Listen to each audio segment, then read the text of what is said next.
আমরা দেখলাম যে নজরুল ইসলাম থেকে সংস্কার হয়ে আসিফ নজরুল হইলেন। এছাড়া আমরা আর কোনো সংস্কারী দৃশ্যমান দেখতে পারি না। ইউনূস গভর্নমেন্ট কোনো পদক্ষেপ গ্রহণ করে নাই। তারা শহীদের রক্তের সাথে সুস্পষ্ট বিশ্বাসঘাতকতা করেছে।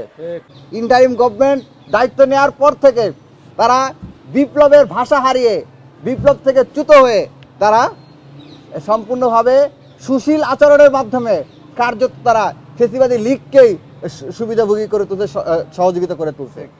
বাংলাদেশের একমাত্র স্মার্ট সিটি বসুন্ধরা এখন আরো নিরাপদ, আধুনিকতায় আরো এক ধাপ এগিয়ে।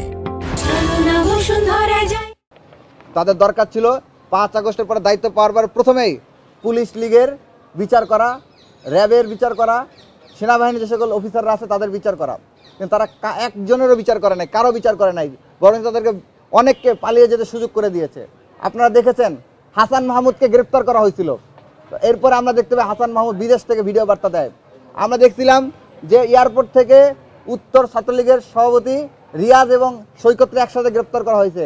সৈকত এখন জেলে আর রিয়াজ এখন লন্ডন থেকে এই জঙ্গিবাদী কার্যক্রমে উস্কানি দিচ্ছে। এরা কিভাবে পালাইলো, কার ছত্র ছায় পালাইলো?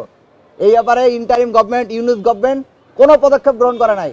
তারা শহীদের রক্তের সাথে সুস্পষ্ট বিশ্বাসঘাতকতা করেছে। এখন পর্যন্ত 1.5 বছর অতিবাহিত হয়ে গিয়েছে অভ্যুত্থানের পরে, এখন পর্যন্ত আমাদের আহত, শহীদ এবং পঙ্গুত্ব বরণকারী ফ্যামিলিরা ঘাটে ঘাটে পথে পথে কান্নাকাটি করে। তাদের চিকিৎসাটা এখন পর্যন্ত নিশ্চিত করতে পারে নাই।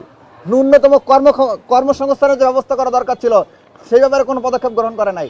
সেটা নিয়ে কোনো পদক্ষেপ গ্রহণ করে, বরঞ্চ তারা হচ্ছে ঘন ঘন বিদেশ ট্যুর দিয়ে বেড়াচ্ছে এবং আরাম আয়েশের জিন্দগি, মানে একটা মজা নেওয়ার একটা, মানে দায়িত্ব পাওয়ার মধ্যে একটা মজা নেওয়ার যে একটা মানসিকতা, সেটা আমরা তাদের মধ্যে দেখতে পাইতেছি। যে দায়িত্ব পাওয়ার মধ্যে বিলাসবহুল জীবনযাপন করা। আমরা দেখতে পেলাম যে কথা হচ্ছিল দেশ সংস্কার হবে, আমরা দেখলাম যে নজরুল ইসলাম থেকে সংস্কার হয়ে আসিফ নজরুল হইলেন। এছাড়া আমরা আর কোনো সংস্কারী দৃশ্যমান দেখতে পারি নাই।